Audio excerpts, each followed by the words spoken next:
It's very important you fully prepare yourself for what you're about to see. No sudden moves. No loud noises. Yeah, we are here. We're here. She's been missing for 8 years. What was our daughter doing in a 3,000-year-old sarcophagus? She just needs our care and lots of love. How many? This is Brian with ScreenFiles.com and Review.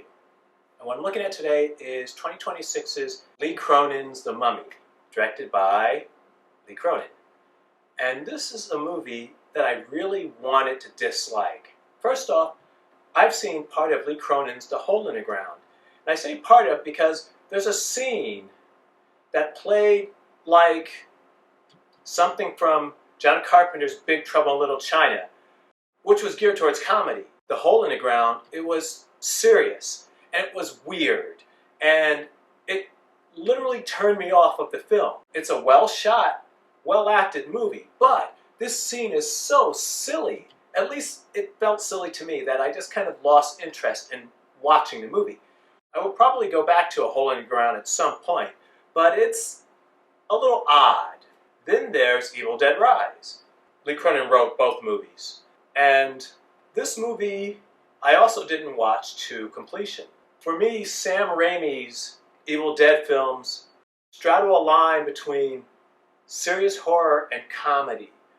And they did it particularly well. While Lee Cronin's Evil Dead Rise, I felt, was taking itself a little too seriously.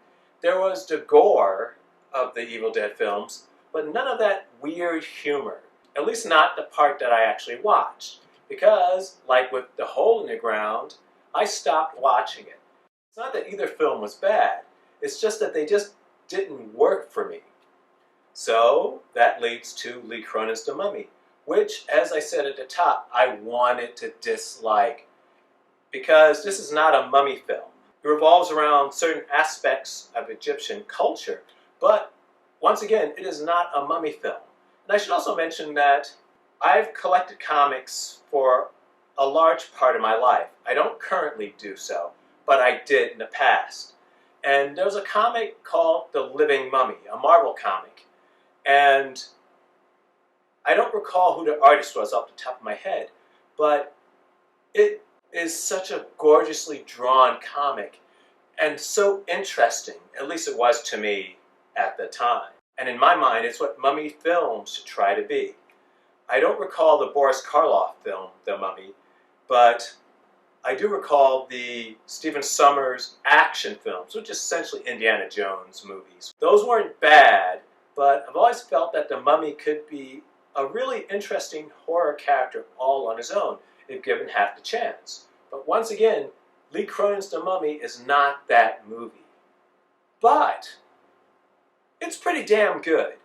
And in fact, if it were never called The Mummy, it probably would have been better received. It was received just fine, by the way. It made gobs of money. But I think it would have been better received if that were never in the title. Because once again, it is not a mummy film. In any case, it revolves around this sect in Egypt that, oh, by the way, this movie I believe was filmed in Spain.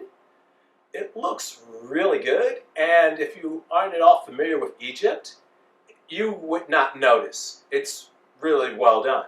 But in any case, it revolves around a sect where the responsibility is passed from family member to prevent this evil from rising. It's a demon. And so they imprison it in a sarcophagus. And we meet this family at the beginning of the movie, and it's an odd scene, if only because the mother is so serious, while the father is just trying to keep things light and entertain the children. It works, but it's an odd scene, because the mother comes off really, I don't want to even say mean, but just kind of creepy. It's very strange. And then, when we meet them, they're on a way to the home where the demon is imprisoned. And when they arrive, their daughter discovers that her canary is dead. Literally the canary in the coal mine. So you know shit's going to get really bad. But they go and check out this sarcophagus. And then things get really strange. So prior to that, we meet Katie and her family. Jack Rayner from Midsommar is her father. And what happens is that Katie is used as a vessel to contain this evil. Though the machinations of this cult, for lack of a better term, go awry, and eventually Katie is discovered. And the rest of the movie revolves around Katie just fucking with them, and this demon trying to get free. As I said, this is a possession movie. This is like The Exorcist. It is not a mummy movie. The Mummy is not at all critical to the plot. And in fact, if you removed all aspects of the Mummy and replaced it with something else, it would probably work just as well.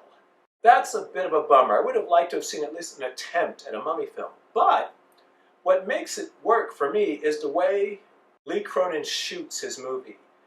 There are many scenes in this movie where the camera focuses on the foreground, which is the front of the image, while the background is sharp. Now that's not the way the eye works typically.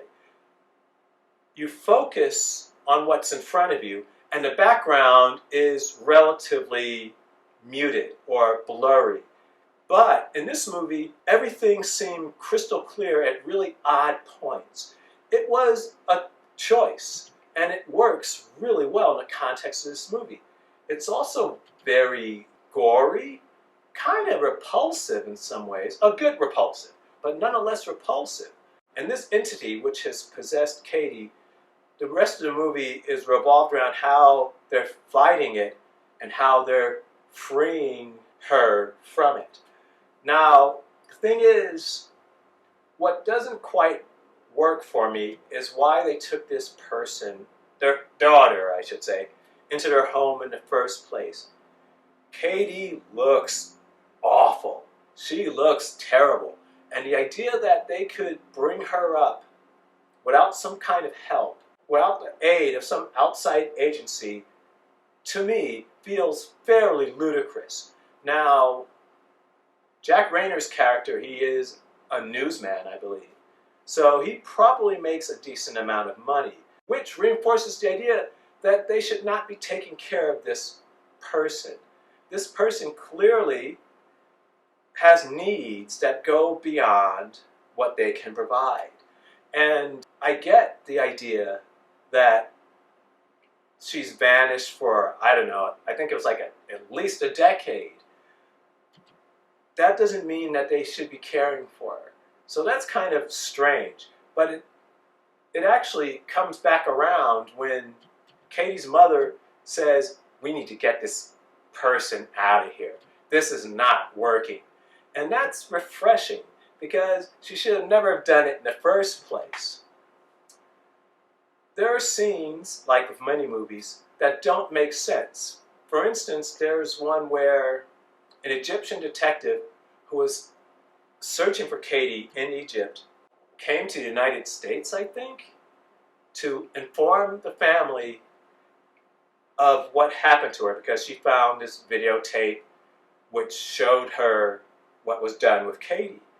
And there's a scene where I think she's forced to swallow a scorpion and it exits her throat. Now this comes back later in the narrative where she needs to say a certain phrase to get the entity out of Katie, but she can't really, or it's very difficult at any rate, because once again, her throat was just exited by a scorpion, but she ends up doing it. It's a very convenient thing, and remove that context, her having to say whatever. It doesn't make any sense that she would have to ingest that scorpion in the first place. But, as I said, this is a really good movie, shockingly good. and the only Lee Cronin movie I've been able to really sit through up to this point.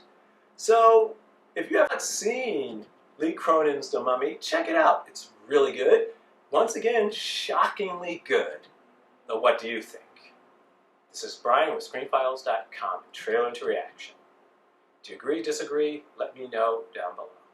And as usual, consider a like, follow, or buy me a coffee. Peace.